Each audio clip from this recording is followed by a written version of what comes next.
Good morning പറയടാ.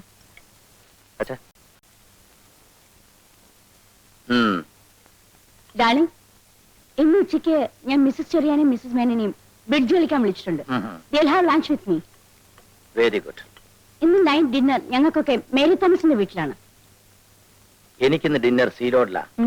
Captain പിള്ളയുടെ വക. അയാളുടെ മകൻ 9ാമത്തെ തവണ SLC പരീക്ഷ എഴുതി പാസ്സായിരിക്കുന്നു. അയാളത് സെലിബ്രേറ്റ് ചെയ്യാൻ പോകുന്നു.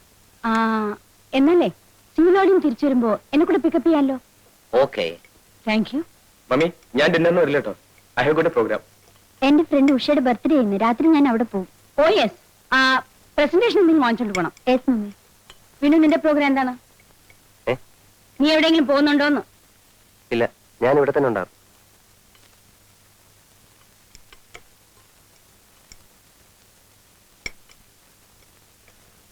ഇവ മാത്രം എന്താ ഇങ്ങനെയായത്? ചേട്ടൻ നമ്മുടെ വീട്ടിൽ ജനിക്കേണ്ട ആളല്ല. അതെ, വല്ല നാട്ടിൻപുറത്തും ജനിക്കേണ്ടതായിരുന്നു. ഒരു മാനേഴ്സും അറിയില്ല ചേട്ടന്. എന്റെ ഫ്രണ്ട്സ് ഒക്കെ വന്നാലും ഞാൻ ചേട്ടനെ പരിചയപ്പെടുത്താതിരിക്കുന്നത്. മൂപ്പര് ആദർശങ്ങൾ പറയാൻ തുടങ്ങും. ഒടുവിൽ നമ്മൾ ജമ്മുകയും ചെയ്യും. അതെ, ചെറുപ്പത്തിലേ ശ്രദ്ധിക്കാത്തതിന്റെ തകരാറാ. എപ്പോ നോക്കിയാലും ഈ ഹാർമോണിയം വെച്ചുള്ള പാട്ടും പിന്നെ വായനയും.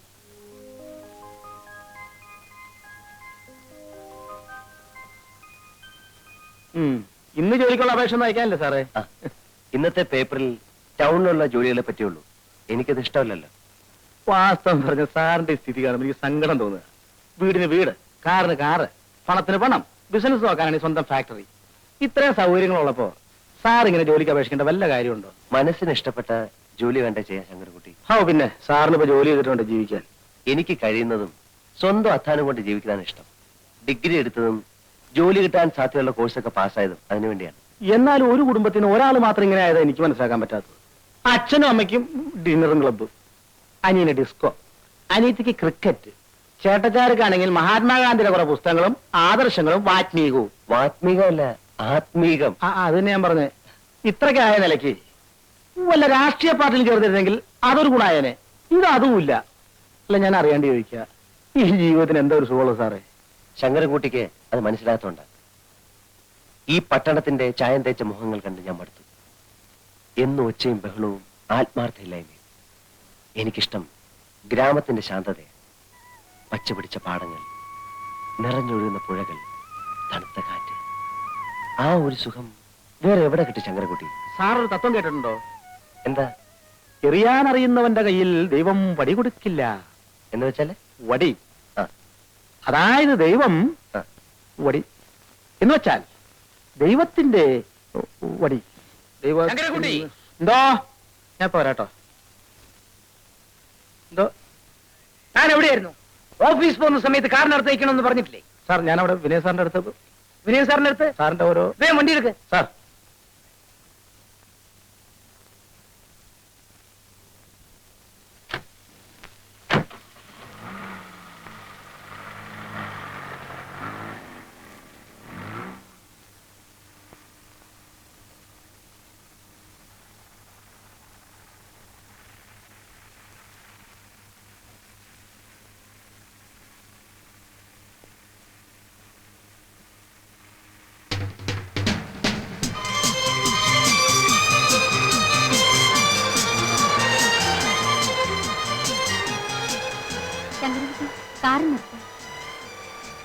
കോളേജ് ആയില്ലല്ലോ മോളെ. ഇല്ല ഡാഡി, ഒരു ഫ്രണ്ടിന്റെ വീട്ടിൽ പോകണം.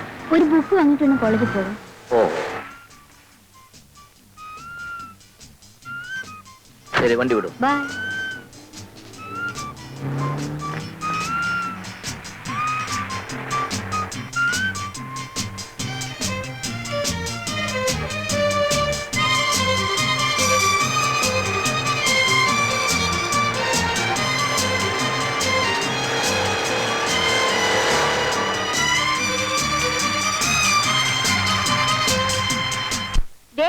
ഇത് കണ്ടോ, എന്റെ ഹസ്ബൻഡ് ഹോങ്കോങ്ങിൽ പോയപ്പോ കൊണ്ടുവന്നതാ. ഇതുപോലെ ഒരു 6 എന്റെ ഹസ്ബൻഡ് കൊണ്ടുവന്നിട്ടുണ്ട്. എന്റെ പുള്ളിക്കാരന് ഇതിലൊന്നും വലിയ താല്പര്യമില്ല. വീഡിയോ, ക്യാമറ, വാച്ച് ഇതിലൊക്കെയാണ് ക്രേസ്. വീഡിയോയുടെ കാര്യം പറഞ്ഞപ്പോഴാണ് ഓർത്തത്. കഴിഞ്ഞ പ്രാവശ്യം മൂപ്പര് പാരീസിൽ പോയിട്ട് വരുമ്പോഴേ ഒരു 6 കാസറ്റ് കൊണ്ടുവന്നു. പക്ഷേ അതൊന്നും പിള്ളേരുടെ മുമ്പ് വെച്ചൊന്നും കാണാൻ ഒക്കില്ല. അതുകൊണ്ട് ഒരു വീഡിയോ വാങ്ങിച്ച് ഞങ്ങൾ ബെഡ്റൂമിൽ തന്നെ വെച്ചിരിക്കുക.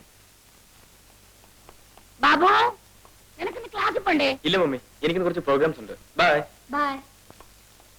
പെമ്പിൾ ചിലർക്ക് ഇവനെന്ന് വെച്ചാൽ ജീവനാ. എത്ര ഗേൾ ഫ്രണ്ട്സ് ആണെന്ന് അറിയാമോ? പക്ഷെ ഇവന്റെ ക്രേസ് മുഴുവനും കാറും ബൈക്കിലുമാ. 3 മാസത്തിന് മുമ്പ് ഒരു ബൈക്ക് വാങ്ങിച്ചു കൊടുത്തേ ഉള്ളൂ. ഇപ്പൊ അത് വേണ്ടാന്ന്.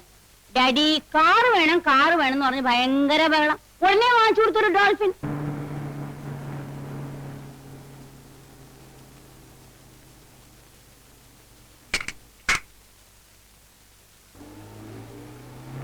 അയ്യ, ബോസ്കോ ആൻഡ് കമ്പനിക്കുള്ള ചെക്ക് അയച്ചോ? അത് ഇന്നലെ തന്നെ അയച്ചു സാർ. ഗുഡ്. ഒരു ദുഃഖമുണ്ട് സാർ. എന്താ? യൂണിവേഴ്സിറ്റി കോളേജ് പ്രിൻസിപ്പൽ സാറിന്റെ ഫ്രണ്ട് അല്ലേ? അതെ, അതിനാണോ ദുഃഖം? അല്ല സാർ, എന്റെ മകൻ ആദിശേഷനെ പ്രിൻസിപ്പൽ സസ്പെൻഡ് ചെയ്തു. അവനെ തിരിച്ചടക്കാൻ ഒന്ന് റെക്കമെൻഡ് ചെയ്യണം സാർ. പഠിക്കാഞ്ഞിട്ടില്ലേ സസ്പെൻഡ് ചെയ്തത്? അല്ല സാർ, അവൻ നന്നായി പഠിക്കും. പിന്നെ അവന്റെ കൂട്ടുകാർ എന്തോ വികൃതി കാണിച്ചു. പ്രിൻസിപ്പൽ അവനെയും ചേർത്ത് പിടിച്ചു. ലുക്ക് ഹിയർ അയ്യ, കുട്ടികളെ വളർത്താൻ പഠിക്കണം. കൂട്ടുകെട്ടാണ് മനുഷ്യനെ ചീത്തയാക്കുന്നത്. എന്റെ മകനും അതേ കോളേജിലല്ലേ പഠിക്കുന്നത്. ഇന്ന് വരെ ഒരു കംപ്ലൈന്റും അവനെ പറ്റി എനിക്ക് കിട്ടിയിട്ടില്ല. എന്തുകൊണ്ട്? ഞാൻ അവനെ അങ്ങനെയാണ് വളർത്തുന്നത്. You get my point? പഴയ കൂട്ടുകെട്ടുകളെല്ലാം ഉപേക്ഷിച്ച് എന്റെ മകനെ പോലുള്ളവരുടെ ഫ്രണ്ട് ആകാൻ പറയണം.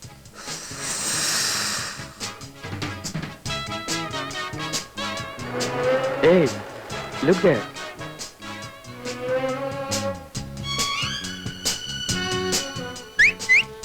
ഏയ്, മൈൻഡ് ചെയ്ത് പോകണോ?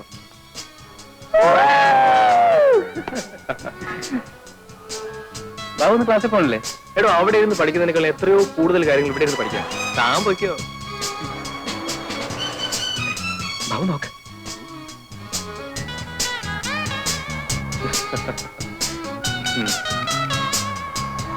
കണ്ടില്ലേ, ഇവളാണ് എന്റെ വരയിൽ വീഴാത്ത പാർട്ടി. തനിക്കതിന് വരയിൽ വീണ പോരല്ലോ, കൊണ്ടുപോകണ്ടേ എങ്ങോട്ടെങ്കിലും?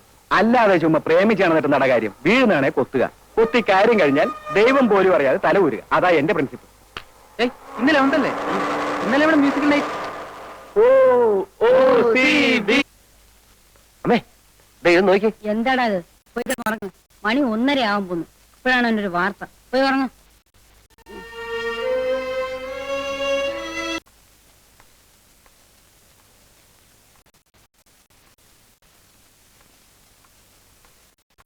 ഞാൻ ചെയ്ത തെറ്റെന്താണെന്ന് പറയൂ. നമ്മുടെ സ്റ്റാറ്റസിന് ചേരാത്ത ഒരു ജോലിക്ക് നീ പോകുന്നത് ഞങ്ങൾക്ക് ഇഷ്ടമല്ല. അത് തന്നെ. ജോലി ചെയ്യുന്നതുകൊണ്ട് അഭിമാനത്തിന് ഒരു കുറവും വരില്ല ചാ. നിനക്കല്ലല്ലോ അഭിമാനക്കുറവ്, ഞങ്ങൾക്കല്ലേ. പറഞ്ഞിരിക്കുന്നത് എന്താണെന്ന് അറിയാമോ? ഭാരതത്തിന്റെ ആത്മാവ് കലർത്തണമെങ്കിൽ നിങ്ങൾ ഗ്രാമങ്ങളിലേക്ക് പോകൂ എന്നാണ്. എന്ന് വെച്ച് നീ ഒരു ഗ്രാമസേവനായിട്ട് കിടന്ന് അലയേണ്ട വല്ല കാര്യവും നമുക്കുണ്ടോ? റെക്കമെൻഡേഷനിൽ എനിക്ക് ജോലി ആവശ്യമില്ല ചാ. അതുകൊണ്ടാണ് ജോലി കിട്ടാവുന്ന കോഴ്സുകൾക്കൊക്കെ ഞാൻ ചേർന്നത്. നേരായ മാർഗത്തിലൂടെ നീങ്ങാനാണ് എനിക്കിഷ്ടം. ചേട്ടന്റെ ശമ്പളം എത്രയാണ് കേട്ടോ മമ്മി? എനിക്കാണെങ്കിൽ 2 സിനിമയും കണ്ട് ഫ്രണ്ട്സിന്റെ ഒപ്പം കാപ്പിയും കുടിച്ച് പോരാനുള്ള കാശേ ഉള്ളൂ. ബാബു, എടാ, എളിമയാണ് മനുഷ്യന്റെ ഏറ്റവും വലിയ സ്വത്ത്. ഒരാഴ്ച അവിടെ താമസിച്ച് ആ പുതുമ കഴിഞ്ഞാൽ നിനക്ക് മനസ്സിലാകും. അത് കഴിഞ്ഞിട്ട് ആലോചിക്കാം ബാക്കി കാര്യങ്ങളൊക്കെ.